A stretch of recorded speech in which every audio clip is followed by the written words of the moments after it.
मध्य प्रदेश में नर्सिंग घोटाले के मुद्दे पर सियासत जारी है। विधानसभा में अब कमलनाथ सरकार पर फर्जी नर्सिंग कॉलेजों को मान्यता देने के जो आरोप लगे थे, उसके बाद पहली बार पूर्व चिकित्सा शिक्षा मंत्री विजयलक्ष्मी साधौ खुलकर बोली।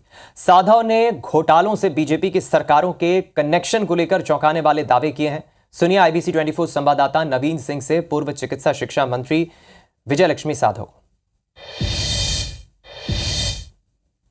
नर्सिंग घोटाले पर कांग्रेस ने बीजेपी सरकार के खिलाफ पूरी ताकत के साथ मोर्चा खोला हुआ। विधानसभा के बजट सत्र में हमने देखा हंगामा जमकर हुआ और बीजेपी सरकार के तत्कालीन चिकित्सा शिक्षा मंत्री विश्वास सारंग की बर्खास्तगी की मांग को लेकर एक बड़ा बवाल विधानसभा के बजट सत्र में कटा। लेकिन इस बीच में एक बड़ा चौंकाने वाला ट्विस्ट भी आया। सत्ता पक्ष के लोगों ने कहा कि जब कांग्रेस सरकार गिर रही थी उस वक्त विजयलक्ष्मी साधौ बतौर चिकित्सा शिक्षा मंत्री फाइलों पर दस्तखत कर रही थी।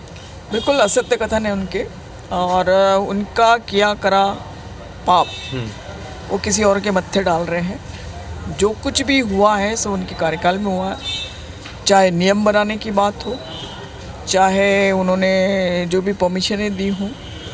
मैं नहीं बोल रही हूँ, रिकॉर्ड आप उठा के देख लो, रिकॉर्ड बोल रहे हैं। जो भी कथन उन्होंने किए किसी भी प्लेटफॉर्म पे किए असत्य कथन है। नर्सिंग काउंसिल ऑफ इंडिया की भी जानकारी में तो मैडम कुछ ना कुछ तो ये सब रहा होगा। देश में मोदी जी की सरकार है, बावजूद कोई एक्शन, अगर कांग्रेस की तरफ से भी गलतियां हुई तो एक्शन हुआ होता। हमें एक शिक्षा सत्र में भी मुश्किल से 8-9 महीने का कार्यकाल मिला। उस वक्त हमने जो इन्हें नियम बनाए थे, ऑनलाइन जो किए थे, हमने कम से कम 125 से 150 की मान्यता रद्द की।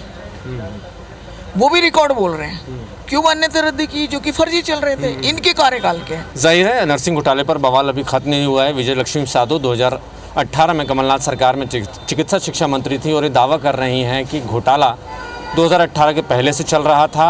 हालांकि इस 1.5 साल के कार्यकाल के दौरान इन्होंने सख्ती की, विभाग ने कुछ ऐसे नियम बनाए जिसकी वजह से 125 नर्सिंग कॉलेजों की मान्यता रद्द की गई। लेकिन जैसे ही बीजेपी की सरकार फिर लौटी, उसके बाद धड़ल्ले से घोटाला फिर शुरू हो गया।